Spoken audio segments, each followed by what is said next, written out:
Joint pain இருக்கா? இந்த 3 விஷயங்களை ஃபாலோ பண்ணுங்கள். கண்டிப்பாக அந்த பெயினை குறைக்க முடியும். நம்பர் 1, சின்ன சின்ன அசைவுகளை கொடுக்கறது. அதாவது நடைப்பயிற்சி, ஸ்விம்மிங், யோகா, ஸ்ட்ரெச் பண்ணுறது, இந்த மாதிரி விஷயங்களில் ஏதாவது ஒன்று தேர்ந்தெடுத்து அதை தொடர்ச்சியாக செய்கிறது.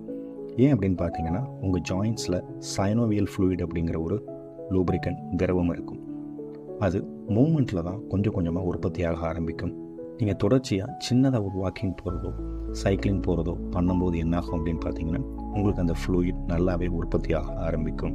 எதெல்லாம் செய்யக்கூடாது அப்படின்னு பார்த்தீங்கன்னா, சடனாக ஜம்ப் பண்ணுறது, இல்லை ஹெவியான எக்ஸசைஸ் பண்ணுறதெல்லாம் பண்ணக்கூடாது.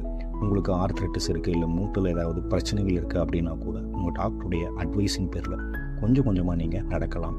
2வது, ஆன்டி இன்ஃப்ளமேட்டரி ஃபுட் அப்படின்னு சொல்லக்கூடிய உணவுகளை நீங்கள் அதிகமாக சேர்த்துக்கிறது.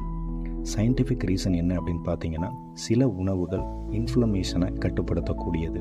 ஸோ அந்த உணவுகளான மஞ்சள், ஒமேகா 3 ஃபேட்டி ஆசிட் நிறைஞ்ச மீன்கள், ஃப்ளாக்ஸ் சீடு, வால்நட், அதுக்கப்புறம் நிறைய பழங்கள், காய்கறிகள், பம்கின் சீடு, நட்ஸ், இதெல்லாம் உணவில் சேர்க்கும் போது என்ன ஆகும்னா உங்களுடைய ஜாயின்ஸுக்கு இது நல்ல பலன்களை கொடுக்கும். இதெல்லாம் தவிர்க்கணும்னு பார்த்தீங்கன்னா, ஜங்க் ஃபுட், சுகர் அதிகமாக உள்ள ட்ரிங்க்ஸு, டீப் ஃப்ரை பண்ணப்பட்ட உணவுகள். 3வது முக்கியமான விஷயம், உங்களுடைய பாடி வெயிட்டை சரியாக மெயின்டைன் பண்ணுறது. உங்களுடைய BMI, பாடி மாஸ் இண்டெக்ஸுக்கு அதிகமாக நீங்கள் வெயிட் வச்சுருக்கீங்க அப்படின்னா அது உங்களுடைய ஜாயின்ஸை அதிகமாக அழுத்தி உங்கள் கால்களில் வலி ஏற்படுத்தக்கூடும்.